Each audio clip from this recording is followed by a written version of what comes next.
lines. Ba-da-da. See, just like old school today, kicking it old school. I like it. Back to basics. Hi, girl. Hey, girl. How are you? I'm well. How are you? I'm good. I'm fine. Yeah, summer's coming. I don't like it, so, I like this summer.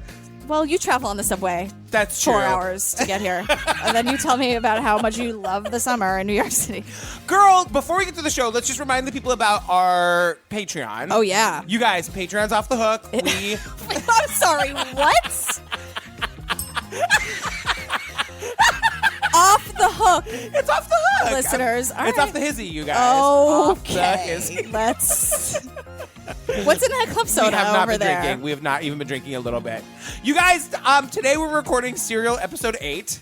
Yeah, and you know what? Everyone listening at home, I side with Sarah Koenig. I do not hate her. I love Serial. But listening back on it, I'll be damned if we're not laughing about the NPR-ness of it all. I know. Guys, I know. we love Serial. We love Sarah Koenig. You know who we don't love? Jay. Garbage Jay. But I agree with Sarah. Sarah and I do something very... it's like I was listening to myself in the following episode. So in what way? In our tone. Maybe I'll say that. I don't want to spoil it. I know, but I'm just saying, like, it's nice to see you identify with Sarah. I know. But we also hear a lot of your girlfriend, Christina. Yeah, Christina Gutierrez is all over this episode. Yikes.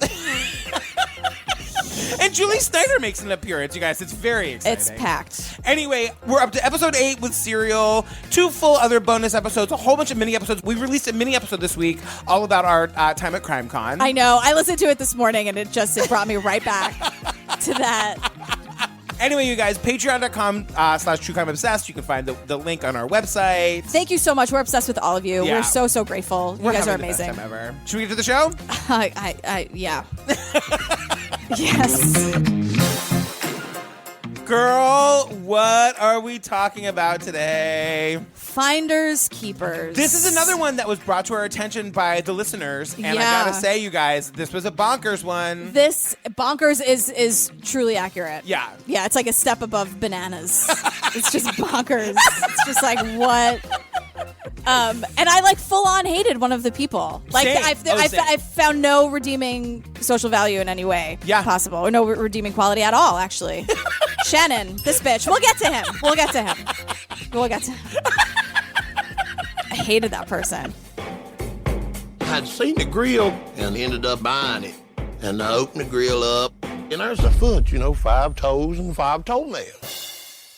I decided to keep it. The Smoker Grill is now a tourist attraction. I can't believe. Who is this guy? That's my leg. He lost his leg 3 years ago, and that's just one hurdle life has thrown at him. I've been shot, run over by a state dump truck, electrocuted. I've been through a lot. An unbelievable character, isn't he? A gentleman told me today I was a household name in Hollywood, California. Everybody around here knows him as Footman. Some folks just call me Foot for short. It is a freak show, no question. It's a funny story, but it's born of tragedy. I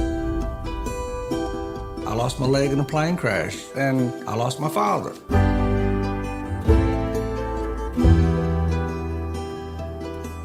When I was a kid, I made a wish. One day I might be a movie star. He likes the spotlight. It's all he thinks about. It's just took him over. After the crash, they send you home with a can full of OxyContin, and nobody says anything about the addiction. That's what about killed me. And I would have just kept on doing what I was doing. It's really all I had was that leg. If he can hang on to this leg and keep it in this world, then that's his dad. This leg is giving him a purpose. There must have been 50 cameras clicking and flashing. None of that had ever happened before in my life, and that's something you'll never forget, The battle tonight is just who does that leg belong to? I got proof, evidence. He actually thought this was his big break. As bizarre as it all is, we can't move forward until there's an ending for this leg. It's a win-win-win. If you're just winning or win-winning, that's just winning or win-winning. But when you're win-win-winning, you're win-win-winning. Girl. Do you want to get us started? I guess. We start in Maiden, North Carolina. This is North Carolina? Yeah. I just assumed it was Georgia. I don't know why. We go back and forth between North and South Carolina, I believe. Okay, whatever. That's like really, we have bigger fish to fry here. We're at the Maiden Mini Plaza storage facility, lot number 48, garage number 48, and we meet John Wood. I guess he would be He's kind of our hero here. Yeah.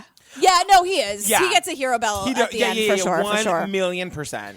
This is where I put all my stuff. Had to be late summer of 2005. Everything I owned was in the storage building.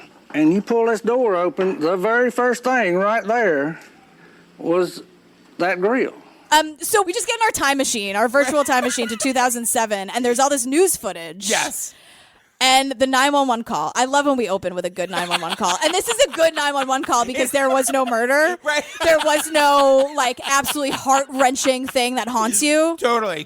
Maybe. Yeah. Well, in the town of Maiden tonight, a case that has police there scratching their heads. It's all because of what was inside a smoker that was sold at a storage facility auction. And what's the problem there? I got a human foot. Have a what? A human left foot. What's your name? My name's Shannon Whisnant. It's plumb nasty. Got me grossed out. Just for the record, this is an embalmed left foot. Mm-hmm. So like it's not like it just got hacked off and somebody threw their leg into the smoker. This is a preserved, which is totally what it seems like at first. It's very like on a smoker. Like why? We find out why, but it's just at first it's very alarming. Ugh. But it's like a mummified foot. Okay, who's making the 911 call? This guy's Shannon Whisnant. How do you even say that name? That's how. I'm just calling him Shannon. His lower third is Foot Finder. They're having a little fun. They're having some fun. But he calls and like at first I'm just hysterical because it's like the 911 call. I have a human foot, and the cop's like, "A what?" And then Shannon just says louder and slower, "A human foot." And you're like, "All right, a human left foot," and you're like, "Oh boy, all right, girl." And he calls it plumb nasty. It is like, so what happens is that there's just real quick. Yeah. This storage unit right. was the owner, John Wood, wasn't paying the bill for it. Right. So eventually the storage facility company had to come in and say, all right, we got to open this place out. They're evicting him basically because that's what happens. These reality shows where they do an auction, right? Where they cut the lock and they do an auction. And that's what they did. Yeah. So the first thing in the storage facility was this grill. And so it's like a smoker. Yeah, it's a smoker. So southern. It's it's actually it's a smoker because and this guy Shannon goes to the auction and bids on the cooker and wins, and then goes home and opens it and finds a human left foot. Yeah. Are you guys okay? When we meet Shannon, we learn several things about him. And really the main thing is that he wanted to be on TV a bunch. When I was a kid, sometimes I would just look up at the stars. And there was a many of fallen stars, and I made a many a wish. One of them was I'd be on TV a bunch, and one day I might be a movie star. One day I might be, rich and have plenty more money, burning money. He wanted to be buried in money. That would be like super cool. Is that what he said? Buried in money? It was one of those like Mamie White things where I was like, closed captions. I know. You're right. Everybody has them available. He wanted to be buried in money. That'd be real cool. That'd be like super cool. All right, so what happens next? Now we're at John's house. John, the guy whose foot this actually is. Right, and we learn what happened. Yeah. A little bit about what happened. We go into it much later. Right. I just wanted to say really quickly, like the Wild and Wonderful Whites, there's a lot of subtitling here. So I don't know how much of this audio is going to be usable. It's light years better than the Whites. And it goes back and forth. There are times where John's really clear and you can understand what he's saying, and then there's times when they literally have to subtitle him in the movie because you can't understand what he's saying. Right, and I think it's also like they just want to be clear. He is talking about a foot. This is actually happening. At first, you think something absolutely horrible happened. Is this a serial killer? Does Zodiac live there? Right. What? So we learned that John lost his leg in a plane crash in 2004. Yes. Which is horrifying. And he had his leg amputated and wanted to keep it. I talked to 2 or 3 different people out there at Baptist Hospital, including the surgeon, and somebody was going to be able to get the flesh off this thing to me and send the bone back. He talked the doctors into letting him keep the leg. He claimed only buries the whole man. He thought he was going to be getting back skeletal remains from the hospital. No. We learn more about that later, but right now we're just focusing on the foot. Correct. And John talked the doctors into letting him keep it. And it's not just a foot, just to be clear. So it's like up to the knee. Yeah. It's like the femur and you see there's bone and Yeah. So what he wanted was the bones. Right. What he got was the leg with like his tendons and muscles in it. And he tells this ridiculous story about how the mortician had it. It ended up in the hands of a mortician. And the mortician was the dude who dropped it off in a garbage bag. And while John's like, oh, what have we here? And opening it up, there's a mortician-shaped hole in the wall. And John is literally like, all I saw was dust in my driveway. The dude booked it. Because I promise you, nothing like that has happened before or since, and he is the life of all the mortician parties. Morty, tell the story when he dropped the leg off in the garbage bag. Is it Morty the mortician, right? The thing is, I have this image of the mortician shaped hole in the door where there's like one of those old school doctor bags. Yes. You know, like you see like a hat, maybe. Absolutely. We're talking about a 4th generation mortician out the door. He didn't say bye or nothing. But then John describes like opening the bag like a real it was so gross. He can see his own tendons. He was like, that was crazy. I'm like, it sure is, John. And sure enough, they sent my whole leg back to me. I could see my tendon, my tibia, my fibia hanging out the top. There was 5 toes and his calf muscle down here. I ain't never seen nothing like that before in my life, man. Not even in the World War II flick. I'd see some legs blowed off and stuff like that, but I mean, when you're looking at your own stuff, damn. And then you can't just have a rotting leg, right? Yeah, you guys. I know. So you need to freeze it. So he decides to call his friend who works at Hardee's, that fast food joint. It always pays to have a friend at Hardee's. I know this girl that worked down there at this Hardee's and made. I slipped it by there and asked her, can you store this thing for a couple hours? Let me find another place for it. I guess she went back and laid it right on top of the sausage biscuits or something right in the breakfast rush hour. She put it with the breakfast sandwiches, the sausage biscuits. And then her manager saw it and said, excuse me, please get this rotting leg out of the breakfast sandwiches. Also, you're fired, I hope. And then she called John and said, hey, John, you got to pick up your leg. He picked it up at the drive-thru. You guys, 2 weeks in a row, 2 epic drive-thru stories. Can you imagine? I just went around to the drive-thru there and kind of picked this thing up. She slipped that thing out the window to me. I mean, what I can actually imagine is Sexy from the Wild and Wonderful Whites or whatever the hell the movie was called, like screaming at that lady into the, you have any fiestas? And she drives up and like gets this guy's leg. Right. And she probably would have eaten it. She'd be totally fine with it.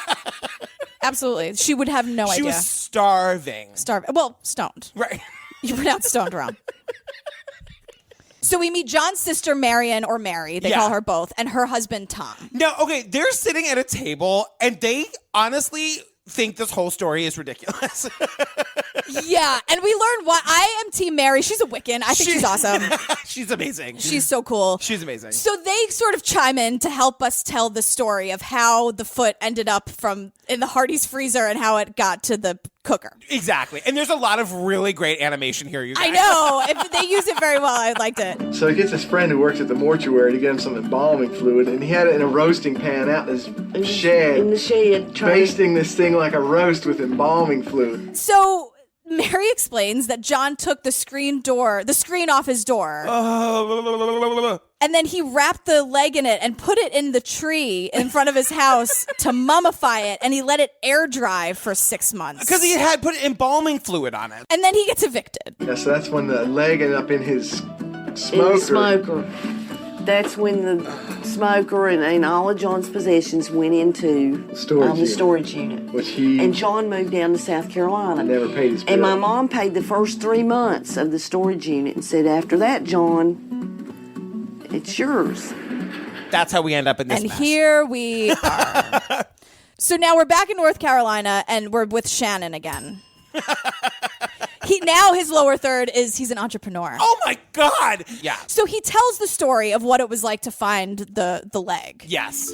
So I drugged the old grill. I said, well, let's just see what this is. And I opened the grill up. I pulled this thing out, and it sort of looked like driftwood, shaped odd, and but it's kind of heavy. So I know it wasn't driftwood. And he says he told his mom and her boyfriend, I found a foot. And they're like, you found a what?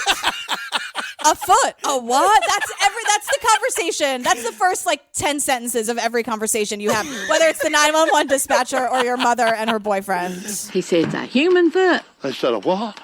I said, a foot. And they said, a what? You're full of it. No, I'm not. I said, yes, you are. I said, a foot, 5 toes and 5 toenails. By the way, that's my new favorite thing that you do. Oh, what? Well, I love it so much. I don't, thank you. I don't know why. It just makes me laugh. But he does that voice. Right. And so when I heard it, I was like, Shannon? Are you here? Are you with Rachel from Jesus Camp in my closet? Please say no. What if they both came walking out of my I literally would just felt myself beside myself at the idea of them because I can see the closet. Oh my God. Okay. And then Shannon says this thing because people are like, so you found a foot, you went to the store and you just want to keep it? Why? And he says people are crazy if they think he's going to throw this sumbitch away.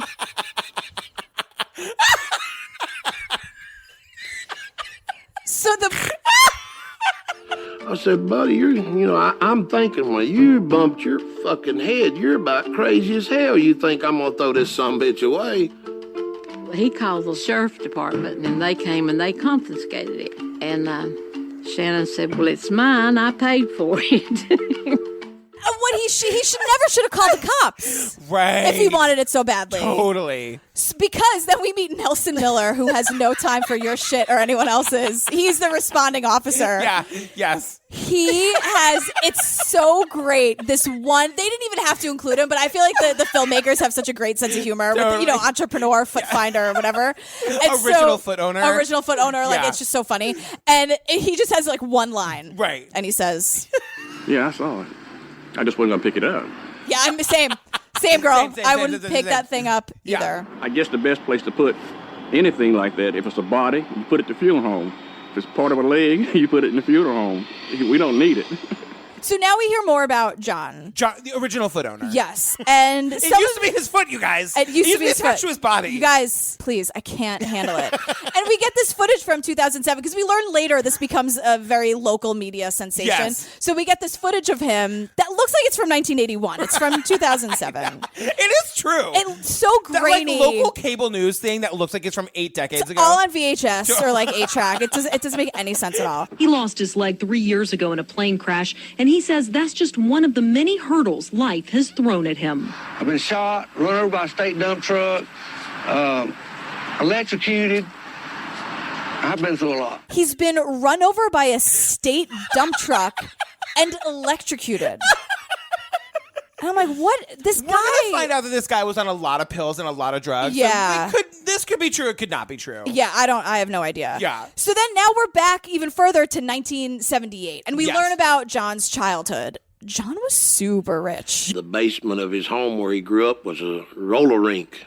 And he had a go-kart track and go-karts to ride. We had the big house on the block. Most everybody worked for Tom. If they didn't, they wanted to. This is one of the burning questions. Spoiler alert, John's whole family is super poor now, and we don't know where that money went. It looks, they have an aerial shot of the estate that he grew up in. It looks like the Foxcatcher estate. Totally. And he's got they've got pools and they've got airplanes and they've got all of this shit. A roller rink and go-kart. I mean, you guys, the ultimate rich kid house, out of a movie, like Richie Rich's house. It's ridiculous. And his dad was a super big deal, and he ran a furniture company, and he had a lot of employees, and everyone wanted to work for him. We get this story from John's mother. Right. And we also learned that the dad, whose name is Tom, was a real daredevil, and he would kind of push the kids to do unsafe things. Oh, he would take the kids up in his airplane that he was piloting. So this is a plane. It looks straight out of 1922. Yes. It's one of those small, My Biggest Fear planes. He would take me and John out when we were little and do loops and, all this crazy stuff. And we just thought it was cool because our Coke would float in the air, And so John felt like he could never please his dad. He just felt really inferior. Yeah. And we find out that he goes to boot camp, joins the army, and then goes AWOL. You guys, you don't do that. Don't do that, please, you guys. Don't go AWOL. That is crazy. It's crazy. He went on leave after boot camp and got messed up with some drugs and got ended up in the brig and they and kicked him out. Blood test, and that was it. You're out of here. I think that really disappointed my dad. John felt like he never could do as well as his father wanted him to. And therefore John got into drugs. So then he was sober for a year. Right. And now we get to the plane crash. Let me tell you, watching this was like immersion therapy for me. Yeah. I was like, this is it. I go on a plane in a week, Patrick. So what's happening here is that John is trying to rebuild his relationship with his father. But your dad going for one last flight because he was selling the plane the next day. It was sold. It was already sold. And he turned and looked at me and said, all cowards wait here. And my son was with me and I looked at him. It's like, we all climbed in. Yeah. So basically, again, my biggest fear, the plane just stopped working. It just stopped. It was nobody's fault. It was an old shitty plane. Yep. It just stopped working. And they're thousands of feet in the air. Engine started sputtering. It's like pulling the choke out on your lawnmower. When it goes pop, pop, pop. The thing cut out altogether and we just, bam, straight down, nose first. And it just plummets to the ground. John is co-piloting, right, and it plummets to the ground. So Tom, unfortunately, the father died. Yeah. And John lost his leg, and the brother-in-law and his son are fine. Thank God. Yeah. It's horrible. So the crash haunts him. Right. And he thinks, of course, like anyone would as the co-pilot, was there something I could do? Maybe I didn't take control of the plane soon enough. And I got a lot of regret, and I got a lot of remorse, and I got a lot of guilt. I'm reminded of that crash every day. I get up and I put this prosthetic on every day. I take it off every night. I'm always reminded of that crash. And we hear from about a zillion people, one of which is an actual plane mechanic. It was like there was nothing John could do. And this comes later in the movie, but we may as well say it now. Like what happens is that John, who's been battling drug abuse and alcohol abuse, he says they send you home from the hospital having amputated his leg with a coffee can full of Oxycontin, and nobody tells you about the addiction. Absolutely. And this was long before people were really talking about the opioid epidemic. 100%. And so what we learn here through this whole story is that the leg is John's connection to his dad. Yeah. After the crash, my thinking was I wanted to keep my skeletal remains and make a memorial to my father and this turning point in my life. If he can hang on to this leg and keep it in this world with him, then that's his dad. So that's why he wants to keep it. But also, girl, if you cared about it, don't put it in a storage facility and not pay the bill. Keep it in your house at least. I can't believe I just suggested to keep an amputated leg in your home. But part of that is that, so just to be super clear, John gets rehooked on drugs. Right. Because of the Oxycontin that he's on after the amputation. Right. He goes, I mean, that's like, you can't do that to an addict. And he's right back on drugs. Right. And the grief and the trauma and the guilt. So now we're back to Shannon. Shifting gears. Right. Thank God. I need a break. I know. From all the heaviness and the plane crash nightmares. Good, perfect timing because we meet Lisa, his wife. Lisa, his wife, who does nothing but mug to the camera the entire time. And she literally, she's looking at the camera, her mouth isn't moving, but her eyes are saying, "Save me! Help me. Save- Help me." I didn't ever think that it would be so big, like somebody cares about somebody finding a foot in a grill. So we learn that Shannon is known as the Footman. Some people just call him Foot for short.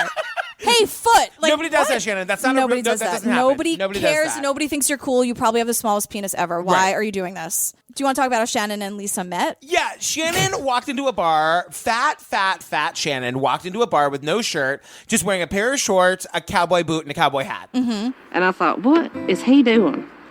He is so stupid. And he thought she was the most beautiful thing he'd ever seen. Uh-huh. And that's it, you guys. They That's get it. married. The end. I will say Lisa is sort of like, as Shannon like sort of devolves here and sort of spirals out of control, she sort of is like a grounding force. She seems like a very normal person to me.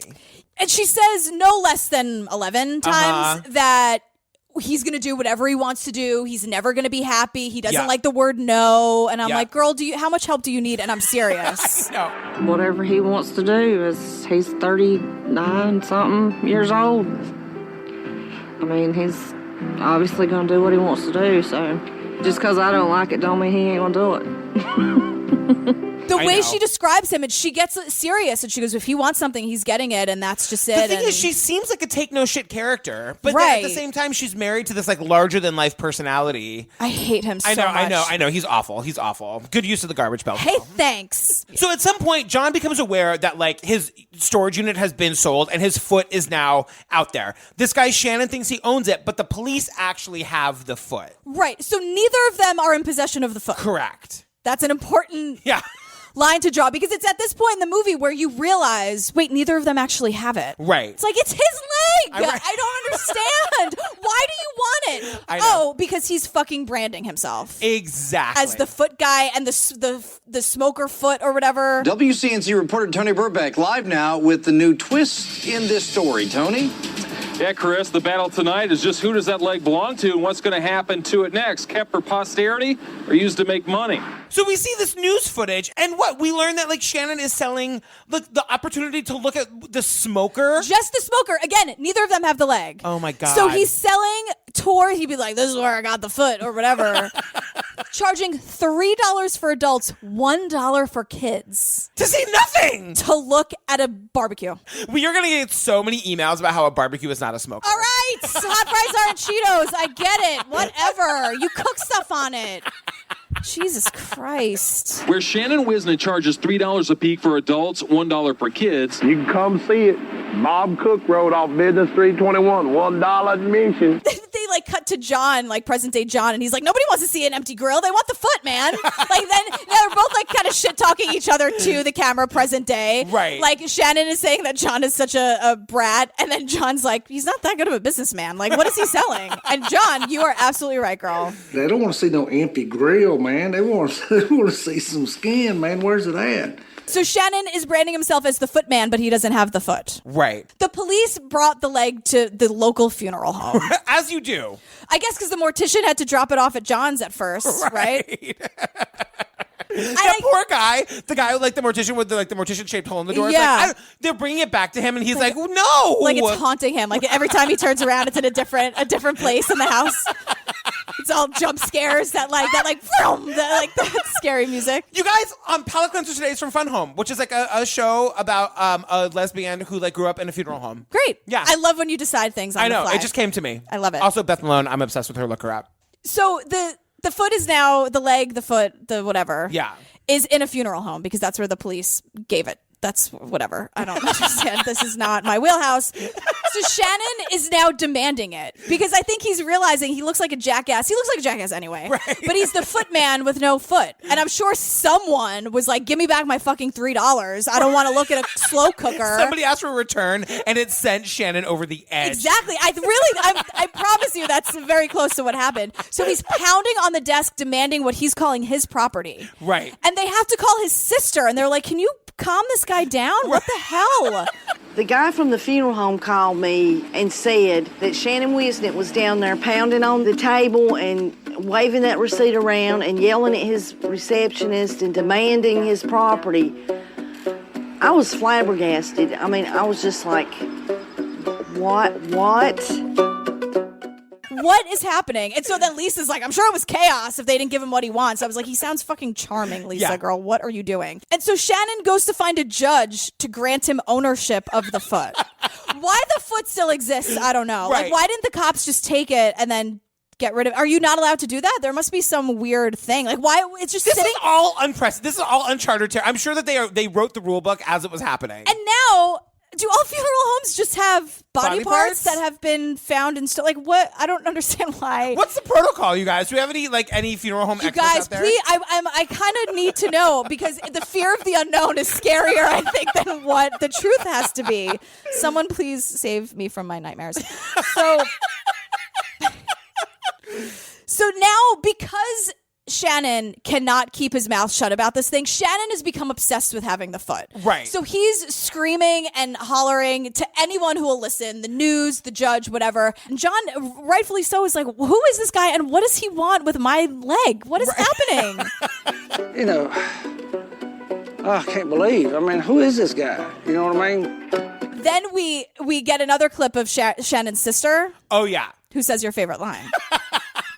I hate being censored. I really hate being censored. But it's just fuckery and shenanigans. That's what I call it. Girl, same. Hero Bell. She's absolutely right. Yes. Again, the sisters are the voice of reason. The women are just like, gentlemen, please. This is the bridge you're going to die. This is the hill you're going to die on about a amputated foot. Like, what is going on? Well, it's also just like the more of a ruckus Shannon makes, the more attention he gets, which is why he's fucking doing it. I know, it's all he wants. Well, the man who lost the foot in a plane crash 3 years ago is reportedly heading to Maiden this week to reclaim the foot. Whisnant says he wants to talk with the man and try to work something out.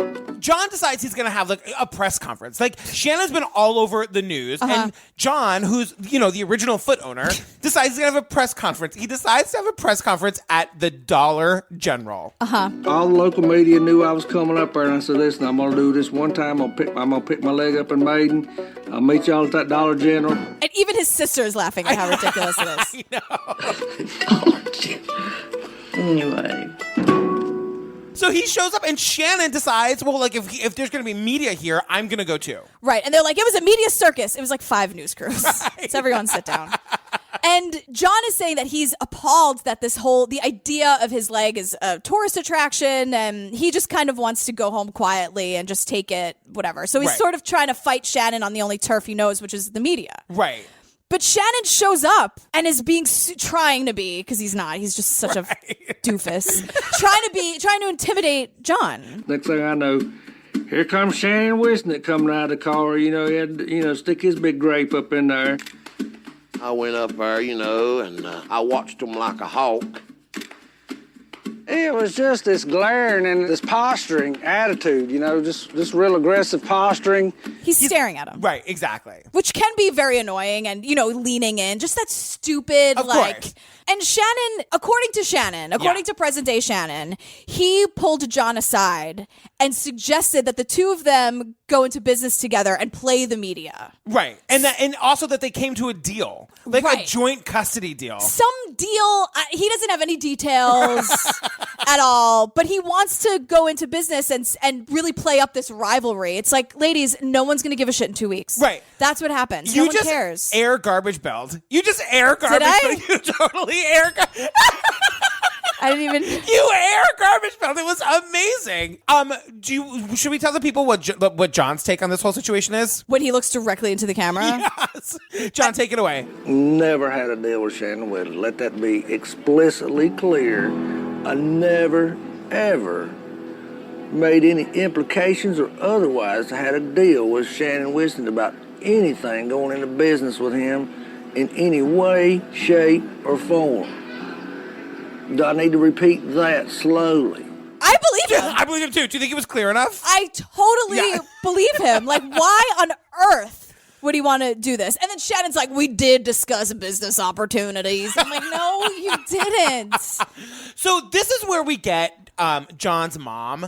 And it's funny because in the preview, she has so much levity because she says this great line. It's a funny story, but it's born of tragedy. So in the the preview, that's a really funny line. But then all of a sudden it takes, as my friend Jillian Pensavalli likes to say, a sharp left turn. She sounds hilarious and gorgeous. Oh my God. Jillian, and super thin. She's like, you can't even imagine. She sounds great. The mom, all of a sudden is like, the tragedy was her tragedy. And that's the part that where I am. It's about the tragedy.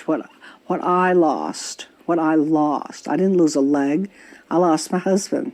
Then she's like showing us around her house. She takes us to where her husband is, like her dead husband was cremated, put in a box, literally like in a cabinet, like behind the TV. I brought him home in what the crematory sent. And I thought, well, I'll just put him here. He built the house, so... And this is where he's been ever since, in that old box.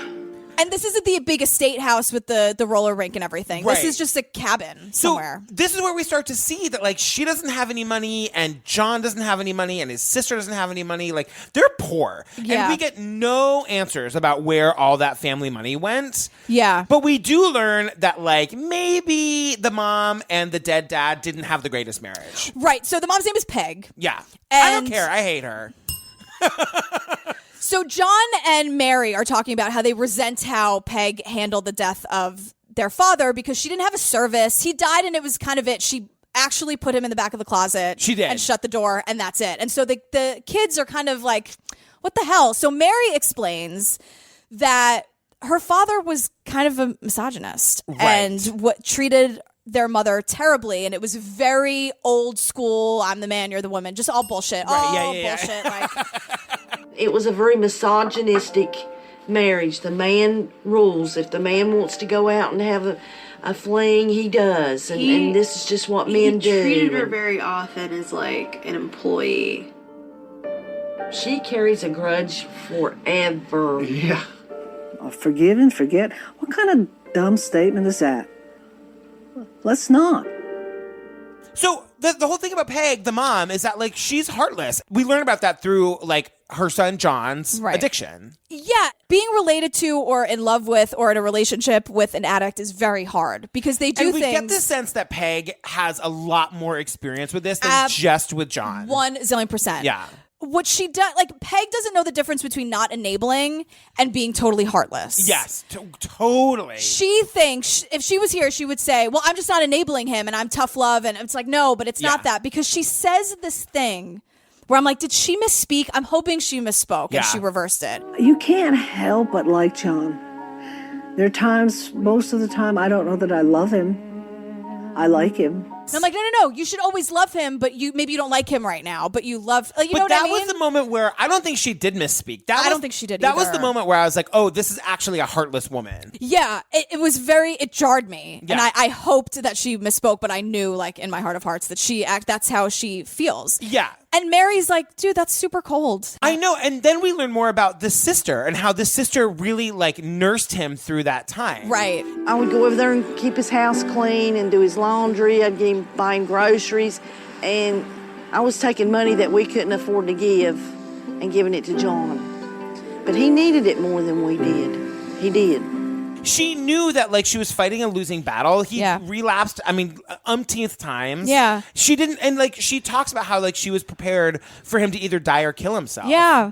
And she says this thing that her mom, if she didn't hear from John for a couple days or a week or whatever, she'd call or she'd stop by to check in on him. And her mother was like... It's just the way she is.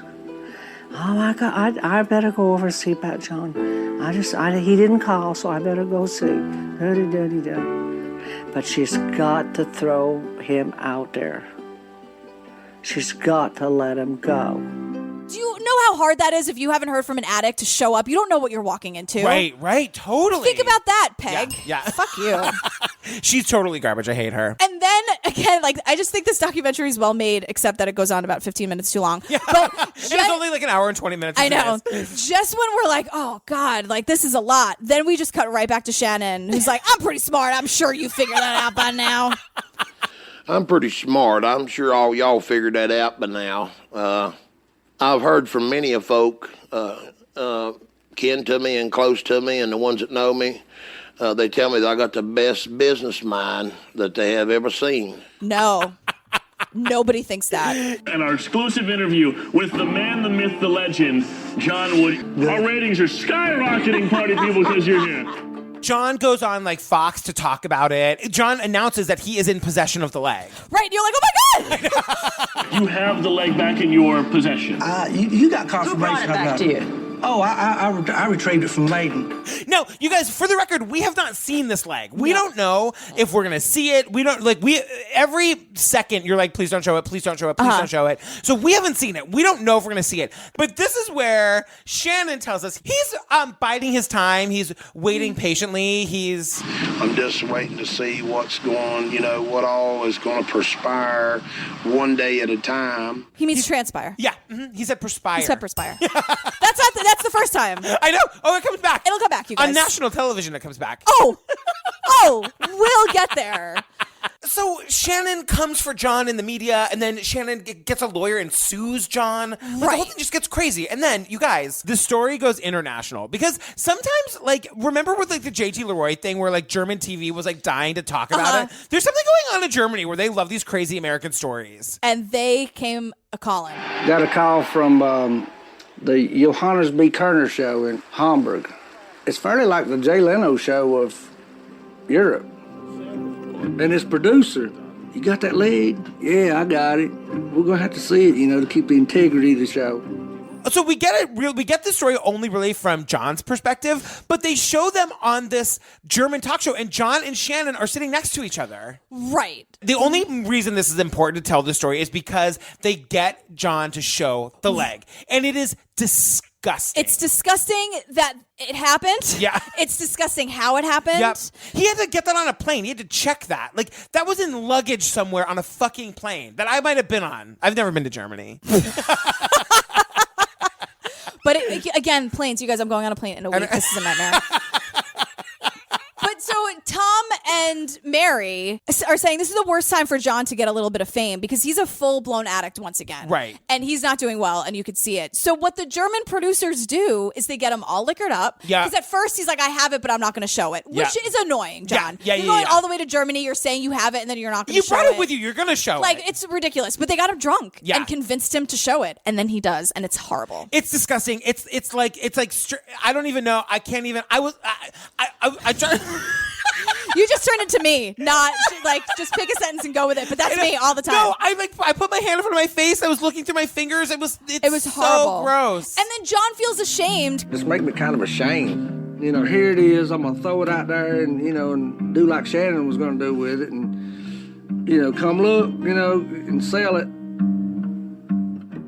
And then we hear from family members who are like, you guys, everyone's making this situation worse. Now they're both, John and Shannon are both just fanning the flames of this, and it's just a nightmare for everybody. Right. Because also, John's family wants to move on. I was trying to move through this and, get through the whole plane crash and my dad and the grieving and the, no closure and all.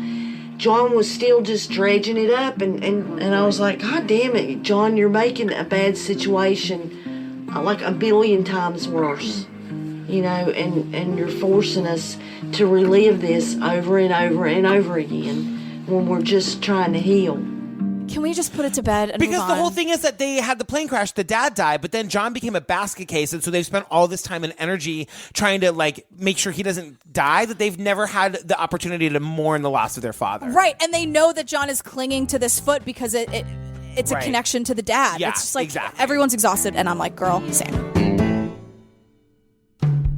Okay, then then the producers of Judge Mathis call. Yes, Judge Mathis, if you don't know, is one of those Judge Judy shows. Mm-hmm. It's on at 2 PM or whatever. They call Shannon first. Shannon. Smart. Those producers know what they are doing. I gotta say, I used to work in TV. I never worked at this kind of TV. And all I know is that, no offense if you guys work in this kind of TV, but it just seems like the most heartless. Although we find out that it's not. It's not. Yeah. But it seems very exploitive and very, do whatever you have to do to get these, garbage people here. Right. Because Shannon didn't read anything. He signed his life away. Yeah, totally. Shannon's like, TV, oh my God. Whatever. So then they reach out to John. Right. And they send him this contract. So they send him a contract, but there's a handwritten note on the front of it. Dear John, please note judgments are final, unlike regular court, where there's an appeal process. So Mr. Whisnant would not be able to take you to court ever again. Okay, let's do this damn thing. So now we're on the show. Shannon uses the word perspired again. Everything has perspired through the news media and everything, and I've had people call me from all over the world. Footman. That's your name now, the Footman. You guys, I sat with my fingers in my mouth watching this. It goes on for 5 minutes. You want your fingers in your mouth? Like biting your nails. So excited, yeah. I was like, why do you have your hand in your mouth? Judge Mathis is saying everything we're thinking. He's not handling this for a second. He is saying everything. You have the leg on a barbecue grill. You're just trying to get famous off this man's leg. No. Yes, you are. What you on the radio for, talking about you have the man's leg? I have a leg. I got it from the warehouse. It's mine. I'm going to put it on display. You're going to have to pay me $10 to see it. Meanwhile, John also is like completely missing a front tooth. So every time he talks, he just looks like total white trash. Yeah, and he looks like an addict. Yeah. He just does. And so Judge Mathis gives John the foot because obviously I am going to grant you a monetary judgment. You're not getting that leg. I'm not giving you the man's leg. But the thing, too, that where like you really see the level of insanity is where Shannon is talking about after it was with the tears in his eyes? Yeah, sobbing. Girl. After it's over, he says like it's like a paparazzi frenzy. Like he gets taken out of the courtroom and all of a sudden these photographers pounce on him. After the show was over, right in front of where I was sitting at, a crowd come out of nowhere, just sort of flooded us right there, and they was hollering, Mr. Whisnant this way, and Mr. Whisnant this way, and there must have been 25 or 50 cameras out there, just a clicking and a flashing and a flashing and a clicking and a Mr. Whisnant this way, Mr. Whisnant over here, please. And I reckon that's one of the something you'll never forget, I guess. You know, none of that had ever happened before in my life, and that's something you'll never forget. You know. He is crying, recounting it, because it's one of the happiest memories of his life. Do you know what it really was? No. It was two guys giving the exit interview that is on every one of those judge shows. The guy is crying about how happy it made him. Girl, get a life. I'm sorry, get a life. I know. But okay, you guys, this is awesome. I love this. I love this. Judge Mathis recognizes, or the producers or whatever, both of them actually, the producers and Judge Mathis himself, recognize that John is struggling and he's an addict. The Judge Mathis producers, and I was told Judge Mathis himself had recommended and pulled these strings out in California to get me down to probably one of the best treatment centers in the country. I had given up on John, and I'm like, who would have thought of all the people in the world to save John? It was Judge Mathis. I mean, you guys, he goes and he fucking gets clean. I'm gonna cry. Hero bells. He goes and gets clean. Like he turns his whole life around. Yeah, and I love that. Just like you were saying, you would think that this trashy show just wants to exploit these people, right? And maybe it started that way. Yeah, but it just humanized that whole situation for me. And now I am sad that I'm missing Judge Mathis right now. I know. Like I want to go home and watch it. And this is like sort of the beginning of the end of the movie, but like we see his like journey to like, we see him at the end. He's like 3 months sober. Then we see him 7 months sober. And then we meet, what is her name? Katie Wilk. What does she do? I'm not really clear what she does. She is a forensic veterinarian, which at first, of course, was like plane crashes and and now like dead animals. Like, what am I going to be forced to look at? But what she does is she cleans bones for a living. Yeah. I'm sure there's a name for this hobby, but I don't know what that name might be. I make sure the bones are in good condition to make it easier to put it back together. She hasn't killed anybody, right? It's like she's not a murderer, right? Right? It's like we follow the camera into her like workspace. And it is a little bit Texas Chainsaw Massacre-y. Right. And she's also, I'm going to sound like such a dick saying it, she's so nice. She's so nice. Suspiciously nice. Totally. Right. Well, because she has this like one singular talent. Like she knows how to clean the flesh off of bones. The thing is, I'm sure she's lovely. Katie, I'm sorry. I know. Apologize. It's a jarring thing. It is jarring. But what she does is she offers to clean John's leg for free. Yeah. Because remember, at first he was like, he just wanted the bone. He didn't want the tendons and we and all find that. out, because these people also went to the film school of on-screen text, that it cost $15,000 for John to take it to a lab for them to clean the flesh off the bone. Right. So this woman, Katie, apparently is a big Judge Mathis fan. Right. And she saw him and wanted to offer her services to him for free. Which is incredible. So amazing. Katie, if you didn't kill anybody, we love you. The one thing where I was like, Katie, girl, stop talking. Where she's like, I could just tear their flesh off this bone like beef jerky, no problem. Katie. It's one of those things where it's just second nature to her. Like, this is her job. It's not weird. But I was thinking, like, there's definitely, like, it gets to be nighttime where Katie lives, and she's alone, like, with these bones and, like, rotting flesh in her house, and she's just watching, like, reruns of Judge Mathis, and that is scary as shit to me. And humming and whistling. She's so happy about it. That's the creepiest part. That you just hear whistling in the woods. What is that? Oh, Katie's up late again, cleaning those bones. Ooh. Probably eating beef jerky while she's doing it. Oh, God. So John is now out of the program. Rehab, And he's up to step 9, which is making amends. Yes. So his sister's like, girl, it's fine. It's totally cool. But it's the mom is the big one. He has to go to Peg's place. So in the meantime, while he's doing this, he just shows up to Katie's, because I think part of his amends was to say, it's done, it's over. Right, because they have to finish the bone thing and put it to bed. It has to be over. So I think that was part of it for him to say, look, I did it. It's done. So he shows up to Katie to pick up the leg or on whatever. his way to his mom's for Memorial Day. And she gives it to him. Yeah. And I'm like, it looks fine to me, I guess. Just can you pan the camera the other way? Like, I get it. But she's like, see, I had some problems when I molded it, and I'm just not as happy with it as I'd like to be. I'm going to beg you to let me keep it for a little while and redo it.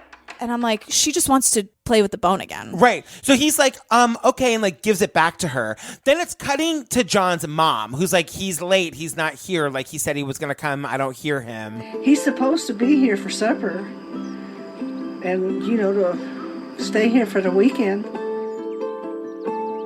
There's nothing but silence. I don't hear a motorcycle riding in the driveway. And then it cuts back to John, who's like standing outside of Katie's place. Yeah, and I think he feels bad because these are two really nice people just trying to get through something really weird together. Yes. And which is what we do every single week. It's the best. And so, you said I was nice. I never hear that. So John doesn't want to say no. Right. Because what she did is amazing and she's being so generous. So it's hard for him to be like, actually, girl, I gotta go. And I think the idea was that he's going to either bring this back to his mother. In one way or the other, he's going to show his mother that very same day that he's picking this thing up for Katie, that it's over. The foot thing is over. Right. So for him to leave this thing with her and then go to be with his mom means it's not over. Right. So he turns back around and he goes in and he's like, you know what? It's good enough. Yeah. Let's look at this thing again. I honestly think I can clean this thing. You think? I think I can. Okay. And it just is what it is. And it gives you something to do about the finished product, I'm going back down the road. It's 6:30. Damn, so by the time I get on the big road. It's 20 till 7. Oh. And he takes it, puts it in his weird Gatorade bag. Sure. And he gets on his motorcycle and he goes to his mom's. Yeah. Long story short, like they have a very nice weekend and they sort of like are on the beginning road back to like being a family again. I watched John's body language. He seems calmer. I could feel it. And it was a very nice weekend. And John is sober for 2 years at the time of the documentary. He got married in 2014. Yeah, John. And John got his life back, basically. But real quick, we cut back to Shannon. Yeah, while like it's puppies and rainbows over in John universe, and I'm living for it. We keep cutting back to garbage Shannon, who's been cast on this bullshit show on the Discovery Channel of all places. Reality show. What is it called? The Dukes of Haggle. It lasted for like 5 seconds. Yeah, and it's all about like whatever. It's about like garbage. People selling garbage. It's to garbage like Storage people. Wars. It's that kind of thing. And so John's like, I want to go on Leno or Conan. It cuts to him and his wife in their kitchen, and she's just like, we're super unhappy, and we talk about divorce all the time. He used to be a happy person, and he would always make me laugh. And didn't matter what mood I'm in, he can always come in the room and make me smile. And now there's none of that. There's no communication. We talk about divorce a lot lately. And then he just, and you think it's like an interview with just her sitting at the kitchen table. And then from afar, you just hear, can I chime in with that? And he's like sitting in the living room in the dark. I'm tracing a dream in my head many, many times. Being famous and on TV every day. That's what I said, ain't Get it? paid for making people laugh. Yeah. Have a good time. That's what I've been chasing. If I die before I get it, might as well, 'cause I made plenty enough laugh. And then it kind of ends with John saying, Anybody else would have just gave that leg and the grill back to me, and I would have just kept on doing what I was doing.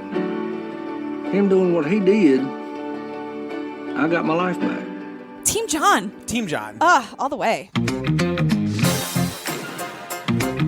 Oh, girl, we got through it. We did it. That was crazy. That was a crazy, crazy documentary. That was weird. You guys don't come for me about if it's a slow cooker versus a barbecue versus whatever. I know what We're it city is. people. We don't have this stuff. The point is there was a foot in it. Is the major point. It's comedy, you guys. We're laughing about it, but there was a foot in it. That's the major point. Don't focus on it was a disgusting. Like the bodies exhibit. That's what I kept thinking that it looked like. Oh yeah. You guys, if you want an idea of what this foot looked like, Google the bodies exhibit. I went to it. Oh, the bodies God, exhibit. I can't even imagine. Yeah.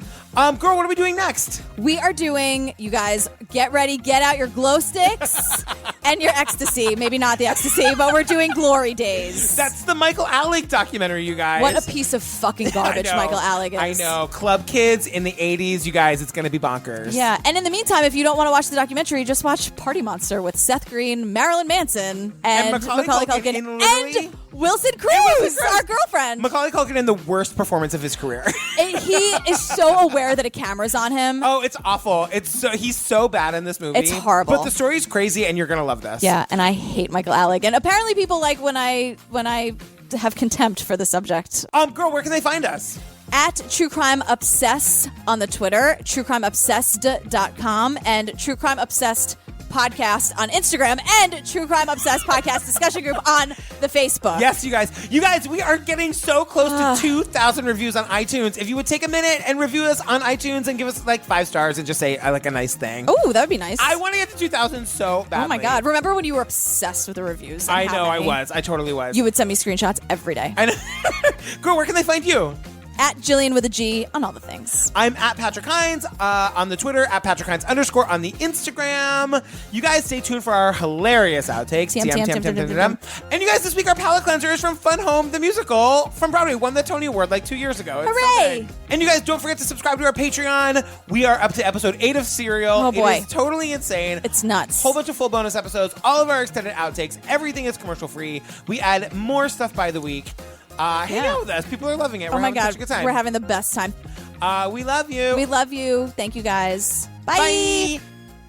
New York was still New York. There was the Club Kid story. Michael went off on this sort of tangent. We were the alternative in the gay community. There was big dance halls all over New York. Never seen anybody with that kind of influence and power. The makeup got a little wilder. The drugs started escalating. They were the most narcissistic, amoral group of people. This is the story of something good turning into something bad. He's a fame-hungry sociopath. Michael Alec is an absolute genius. Infantile. This horrific crime. One of the club kids told me, oh yeah, but there's also the thing that he killed somebody. And then he added, don't tell Michael I told you. You know, it was real biblical, it was Shakespearean in scope of what happened. Michael was the most incredible person I ever met. Just did the most fucked up things. The gore element, the drug element, the decadent. And then sinking to the greatest depths of hell. Michael just might have a third act. Who is coming out? Is it the party monster?